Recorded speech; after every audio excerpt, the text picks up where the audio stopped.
কারণ তিনি হিসাব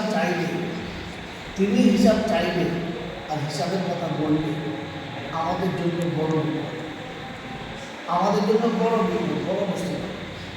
আল্লাহ আমাদেরকে সেদিকে তাকাবার ও সেদিকে ভাবার করে দান করুন।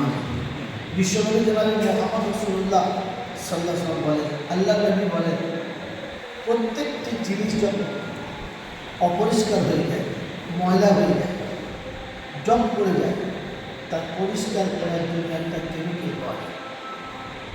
আল্লাহ পাক রব্বুল আলামিন বলেন, মানুষের হৃদয়ে যখন জং পড়ে, হৃদয়টা যখন অপরিষ্কার হয়, হৃদয় যখন আবর্জনাযুক্ত হয়ে যায়, এই আবর্জনাযুক্ত হৃদয় থেকে আবর্জনা মুক্ত করার জন্য একটাই কেমিক্যাল কাজ করে, সেটা হচ্ছে আল্লাহ। মানুষ যত বেশি আল্লাহ জিকির ধ্যানে থাকবে, তার মন থেকে পাপ তত মুক্ত থাকবে, তার হৃদয় তত স্বচ্ছ হতে থাকবে, তার চলার পথটা তত সুন্দর হয়ে যাবে, তত সুন্দর হয়ে যাবে। সেখানে মেরে মতো বুঝতে বললাম আমার ভাইরা, আল্লাহ পাক আমাদেরকে এমন একটা কাজের জন্য যে কবুল করেছে, এটা তার বড় মেহেরবানি, এটা তার বড় মেহেরবানি, বড় ক্ষুদ্র, বড় ভালোবাসা। আল্লাহ আমাদের সকলকে এই কুদরতের সাথে শামিল থাকার তৌফিক দান করুন। দিনের কাজ, দাওয়াতের কাজ, তবলিগের কাজ, নামাজ, রোজা, হজ, জাকাত, সাদকা, খায়রাত, যত রকম নেক আমল আছে, এই নেক আমলের একটা উদ্দেশ্য, একটা উদ্দেশ্য যে বান্দা তার জরুরতকে রবের কাছ থেকে পুরো করতে শিখে যায়।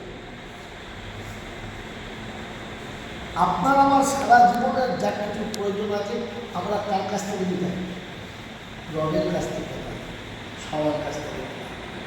এই সবার কাছ থেকে মিটানোটা ছেড়ে বান্দা রবের কাছ থেকে মিটাবে, বান্দা রবের কাছ থেকে নেবে। কারণ সবার কাছ থেকে আপনি যেটা নিচ্ছেন, সেখানে হিসাব করে দেবে আর নিলে দিতে হবে।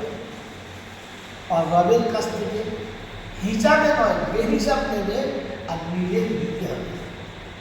কিন্তু দুঃখ আর দুর্দশা আমরা সবার কাছ থেকে নিতে পারি, শুধু নিতে পারি না তো রবের কাছ থেকে নিতে পারি।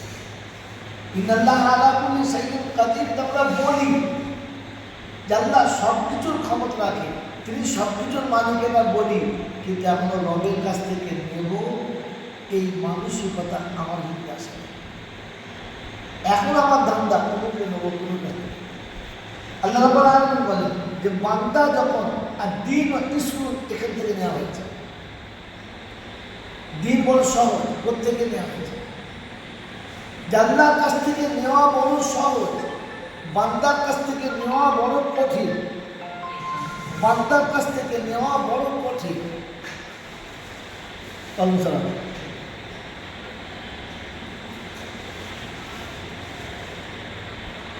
এখন কথা বলছি, যাবেন 1 ঘন্টা পরে বলছি। হ্যাঁ, তো আল্লাহর কাছ থেকে নেওয়া বান্দার বড় সহজ,